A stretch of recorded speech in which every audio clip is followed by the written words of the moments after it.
السلام عليكم ورحمة الله. اللهم صل وسلم وبارك على سيدنا محمد. ازيكم عاملين ايه؟ اتمنى جميعا تكونوا بخير.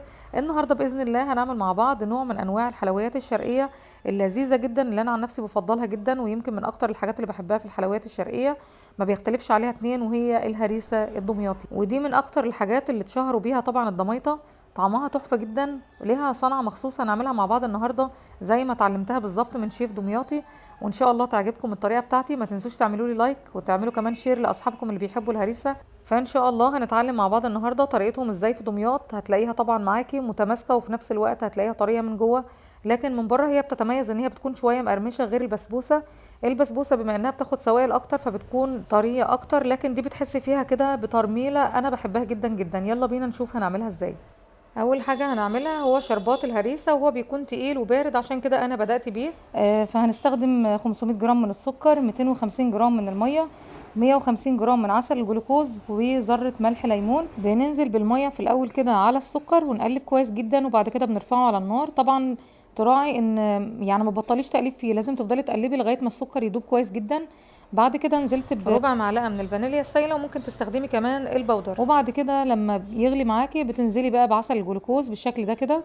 انت بتسيبيه حوالي 10 دقايق بس على النار، نار وسط يعني مش عاليه كمان. بعد كده بتنزلي بعسل الجلوكوز. طبعا الكميه دي انا مضاعفاها، بس انت تقدري تعملي نفس الكميه اللي قلتلك عليها. بعد الغليان بتنزلي بملح الليمون، وبعد ما تنزلي بملح الليمون غلوه واحده بس وتطفي النار على طول. ده دقيق سميد خشن بيتباع عند العطار، وبلاش تجيبي الناعم عشان ما يبلطش معاكي. نص كيلو من دقيق السميد.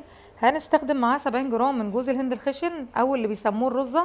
بس هنحط الجوز الهند لوحده في طبق كده، وبعدين هندوب معلقه من عسل جلوكوز مع معلقه من الميه الدافيه، وهنقلبهم مع بعض كويس جدا لغايه ما نحس كده ان جوز الهند بتاعنا بدا يدبل او يشرب الميه اللي احنا حاطينها. طبعا انا هنا زي ما قلت لكم انا مضاعفه الكميه. اول ما جوز الهند بتاعك يبدا يتشرب بالشكل ده كده، انا قلبته بايدي عشان اضمن ان هو اتشرب كويس. هننزل عليه ب 150 جرام من السكر الابيض العادي، مش البودر ولا الناعم، لا احنا هننزل بسكر ابيض عادي، وهنبتدي نقلبه مع بعض كويس جدا ونسيبه على جنب. ومعايا كمان 200 جرام من السمنه السايحه، والسمنه دي احنا سيحناها، عباره عن سمنه نباتي مع سمنه اللي هي البلدي. وضروري جدا يكون داخل في الحلويات الشرقيه بتاعتنا سمنه بلدي عشان تعطي ريحه حلوه جدا زي اللي بتتباع جاهزه بره.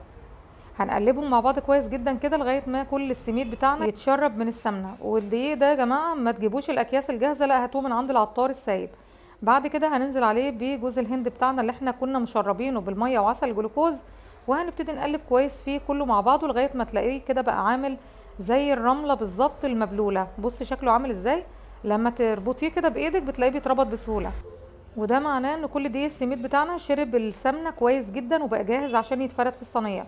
هنجيب الصينيه بتاعتنا وهندهنها بدهنه سمنه كده برضو، وبعد كده هنرش رشه من جوز الهند، وبعد كده هننزل بالهريسه بتاعتنا كده بالشكل ده، وهنبتدي نسويها بس من غير ما يعني نبلطها. احنا لو تلاحظوا انا سايباها هشه جدا بالشكل ده، او ان هي مش متظبطه.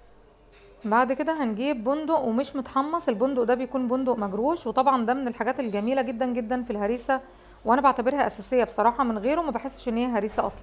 انا كسرته بالمردانه بتاعه العجين، ما تعملوش في الكبه عشان خاطر مش عايزينه مفروم، احنا عايزينه متكسر بالشكل ده كده. شوفوا بقى يعني ما شاء الله عملت منه الاربع صواني كده، صينيتين وسط وصينيتين كبار. انا كنت عامله زي ما قلت لكم كميه كبيره. جينا بقى المرحله التانية دي، ودي من المراحل المهمه جدا جدا في الهريسه. لازم تبلطي الصينيه بتاعتك كويس جدا بالشكل ده كده.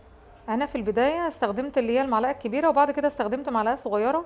هما في المصانع بيحطوا صواني يعني يكون مقاساتها متداخله كده ببعض، وبيضغطوا بيها جامد جامد عشان يضمنوا ان الهريسه تكون مكبوسه كويس جدا. بالنسبه للسمك بتاع الهريسه ما يقلش عن 1.5 سنتي، وما يزيدش عن 2 سنتي، عشان خاطر ما تبقاش لا تخينه ولا رفيعه قوي. ده كده بعد ما دخلتها في الرف الاوسط على 180، قعدت حوالي تلت ساعه، وبعد كده حمرت وشها بالشكل ده. لازم تحمري الوش بتاعها كويس جدا عشان خاطر تطلع لونها ذهبي كده وشكلها تحفه. بعد كده هنشربها من الشربات اللي احنا عملناه. طبعا ده بيكون تقيل نوعا ما. طبعا من دليل نجاح الكنافه او البسبوسه او الحاجه بتاعتك انك بتلاقي الحلويات بتاعتك بتشربها بسرعه. ودي شكلها كده بعد ما بردت شويه، ما تطلعوش من الصينيه غير لما تبرد. شكلها تحفه وطعمها كان جميل جدا جدا. اتمنى ان انتوا تجربوها، ولو عجبتكم الطريقه بتاعتي ما تنسوش تعملوا لايك، واللي ما اشتركش في القناه بتاعتي يا ريت يشترك ويفعل زر الجرس عشان يوصلكم الفيديو اول ما ينزل. وعايزه اشير كتير كتير الوصفه عشان كمان غيركم يستفيد. وهتوحشوني الفيديو الجاي، ومع الف سلامه.